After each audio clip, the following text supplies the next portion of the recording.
नमस्कार दोस्तों, स्वागत है आपका हमारे चैनल जिज्ञासा पर। दोस्तों, हम आपको बताते रहते हैं बहुत सारी चीज़ों के बारे में। आज मैं आपको एक सिद्धांत, एक चीज़ बताता हूँ। पहले देखिए, इसे देख के अगर आपको कुछ याद आया हो तो कुछ आप बताइए मुझे, है ना। ये आपको पिक्चर देख के याद आए कुछ? कुछ याद आया दोस्तों? नहीं, अभी नहीं याद आया, लेकिन याद आएगा। कुछ अब याद आया? नहीं, अब देखिए। नहीं, ये एक एप्पल है जो गिर रहा है ऊपर से नीचे। अब तो भाई याद आ जाना चाहिए। तो ये जो व्यक्ति आप देख रहे हैं, ये है न्यूटन। ये है हमारे विश्व के महान वैज्ञानिक सर आइजैक न्यूटन। इनके बारे में ये कहा जाता है कि इन्होंने पेड़ से गिरता सेब देखकर गुरुत्वाकर्षण के नियम को प्रतिपादित किया। आज हम इसी विषय पे बात करेंगे। काफी कुछ मैंने देखा इंटरनेट पे इसके बारे में। क्या है, एक पेड़ से गिरते एक सेब को देख के एक वैज्ञानिक ये फैसला करता है कि गुरुत्वाकर्षण का नियम क्या है। तो वो चीज भाई मुझे जितनी हजम हुई उतनी मैंने देखने की कोशिश करी, लेकिन हाँ, इसको बारे में बताऊं, ये बात मुझे नहीं लगती थी कि एक बहुत बड़े वैज्ञानिक थे न्यूटन। बहुत सारे उन्होंने गति के नियम वगैरह भी बनाए। तो एक सेब को देख के ही उनको गुरुत्वाकर्षण का नियम है। हाँ, ये चीज है कि गुरुत्वाकर्षण में चुटकुले भी बड़े बने हुए। एक चुटकुला यह है कि न्यूटन के ऊपर सेब की जगह पूरा पेड़ गिरता तो आज विज्ञान कुछ और था। विज्ञान पढ़ने वाले बच्चे इस पर बहुत मजाक करते। मजाक का हक है हमारा, वो करते हैं। लेकिन क्या सच में सेब गिरा और ऐसा हुआ? तो ये जब ऐसा हुआ तो मैं बताऊं, न्यूटन अपने 20वें साल में चल रहे थे, 23-24 के करीब होंगे। और करीब 84 यानी 84 वर्ष में जब उनकी मृत्यु हुई है, तब तक उन्होंने कोई ऐसा सीधा वर्णन नहीं किया कि सेब गिरा। और उन्होंने किसी से हाँ, जैसे दोस्तों ने उनके बताया लोगों को, उन्होंने सीधे कभी जनता के सामने मैंने सेब गिरते देखा और गुरुत्वाकर्षण। तो इनके एक दोस्त थे, नाम था विलियम स्टुकले। विलियम स्टुकले जो थे, इन्होंने बताया था अपने साक्षात्कारों में इन्होंने वर्णन किया है कि उनसे न्यूटन ने ये जिक्र किया कि सेब के गिरने का तरीका देख के, ध्यान रखिए, उन्होंने ऐसा कुछ नहीं कहा कि मैंने सेब गिरता देखा और मैंने गुरुत्वाकर्षण। सेब के गिरने का तरीका देख के, यानी मन में सोचा भी हो सकता है कि कोई सेब मान लो पेड़ से गिरा, तो ऐसे सीधा ही क्यों गिरा। तो उन्होंने ये सोचा कि भाई वो नीचे क्यों आया, ये विचार उनके मन में बैठा। सेब के गिरने का तरीका देख के, सेब के गिरने का तरीका सोच के। और ये विचार केवल ये नहीं था कि कोई बल है जो सेब को नीचे खींच रहा है। उन्होंने ये इसका बड़ा विस्तृत विचार सोचा। उनका ये मानना था, सेब को अगर पृथ्वी अपनी ओर खींचे तो सेब भी पृथ्वी को अपनी ओर खींच रहा है। और दोस्तों, वैसे मैं बता दूं आपको, ये गुरुत्वाकर्षण का जो एक सार्वभौमिक नियम है, वो ये है कि ब्रह्मांड का प्रत्येक कण ब्रह्मांड के प्रत्येक दूसरे कण को अपनी ओर खींचता है। वो कितना खींचेगा वो उसकी दूरी पे और उसके द्रव्यमान, बहुत सारे कारकों पे निर्भर करता है। ये एक विचार था।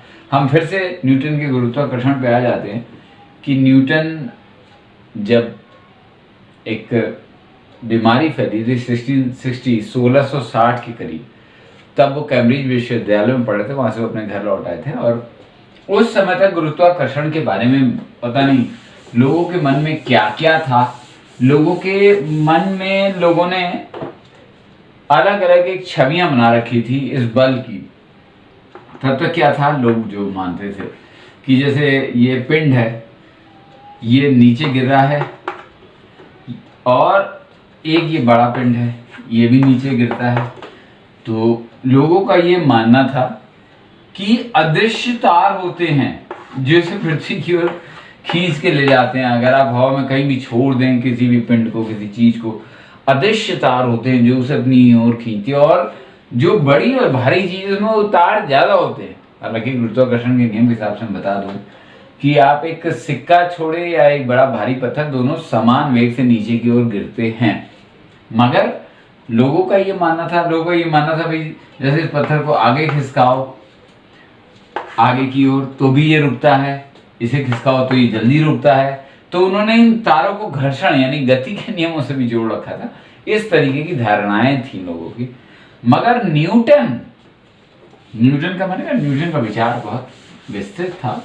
जैसा कि गुरुत्वाकर्षण का उन्होंने कहा कि अगर सेब और पृथ्वी की बात करें, ये विलियम स्टुकले से उन्होंने कही और 2-4 और लेखकों ने भी इस बात की थोड़ी पुष्टि करी, मगर थोड़ी विसंगतियां हैं। यानी जैसे बगीचे का वर्णन नहीं है, सेब का वर्णन। तो मैं कह रहा हूँ ये विचार हो सकता है उनकी सेब का कल्पना कि सेब ऐसे गिरता है तो ऐसा होता है। तो उन्होंने तो कहा कि भाई जैसे पृथ्वी है, पृथ्वी के चांद चारों ओर चक्कर लगाता है, तो उनका कहना था चांद भी पृथ्वी को अपनी ओर खींचता है, पृथ्वी चांद को अपनी ओर खींचती है। तो अगर पृथ्वी ही अपनी ओर खींच रही होती तो ये आके पृथ्वी में गिर चुका होता, चांद पृथ्वी से टकरा चुका होता। पर पृथ्वी अपनी ओर खींच रही है और चांद अपनी ओर खींच रहा है, और ये इसलिए एक निश्चित कक्षा में घूमता रहता है। आप कहेंगे गिरा क्यों नहीं, गिर रहा है भाई। आप यूं समझिए अगर पृथ्वी और अपनी ओर नहीं खींचती तो ये चांद ऐसे घूमने की, जैसे हाथ से डोरी बंधी कोई चीज घूम रही है तो ये छूटने पर इधर जाता, यानी ये यहाँ जाता। अगर ये छूट जाए, अगर ये आकर्षण बल नहीं होता तो चांद यहाँ की जगह यहाँ दूर दूर अंतरिक्ष में चला जाता। मगर ये यहाँ है, अगले चक्कर में ये यहाँ होता है, अगले चक्कर में ये यहाँ होना चाहिए, इसकी जगह यहाँ होता है। तो ये इस कक्षा में बना हुआ है। तो ये देखा जाए तो ये यहाँ से यहाँ गिरा, यहाँ से यहाँ गिरा। अब आप समझ रहे होंगे ये आकर्षण शक्ति उस धागे की तरह है जो असर डालती है। उंगली से आप जो धागा घुमाते हैं तो वो जो पिंड है उसका भी जोर आपको उंगली पे महसूस होता है। यही न्यूटन का मानना था कि इस तरीके से होता है, तो न्यूटन ने अपने इस नियम को दिया। कुछ लोगों ने तो इसे बड़ा अशिष्ट भी माना है कि एक इतने महान वैज्ञानिक को ये कह दिया जाए कि उसने एक सेब को गिरता हुआ देखा, और सेब को गिरता हुआ देख के उसने ये बड़ा गुरुत्वाकर्षण का नियम, जो आज पता नहीं कितने और विज्ञान के एक नियम से बाकी नियमों को सुलझाने में मदद मिलती है, तो उसने ये कह दिया कि हाँ जी गुरुत्वाकर्षण है। और सेब से ही उसे सारा विचार, संपूर्ण विचार, द होल आइडिया जिसे कहते हैं, वो सेब से आ गया, एक गिरते सेब से। पर ऐसा अभी तक ये बिल्कुल सिद्ध बात नहीं है। इसलिए हम न्यूटन जैसे महान वैज्ञानिक को केवल एक सेब गिरता है इसलिए उसने गुरुत्वाकर्षण का नियम बना दिया, इससे थोड़ा दूर रखने की कोशिश करेंगे। एक प्रेरक विचार हो सकता है लेकिन मूल विचार नहीं। मूल विचार का मतलब सारा संकेंद्रित होकर इस पे ही उसने सोचा, और इसी से गुरुत्वाकर्षण का नियम बाद में इसी सेब से बना, ऐसा नहीं कह सकते। कल्पना उसने और भी करी होंगी जिसमें सेब पे आके बात हो सकता है टिक गई हो। अब क्या है, ये वैसे भी अपने आप में रहस्य, पर इससे न्यूटन जैसे महान वैज्ञानिक की महानता कम नहीं होती।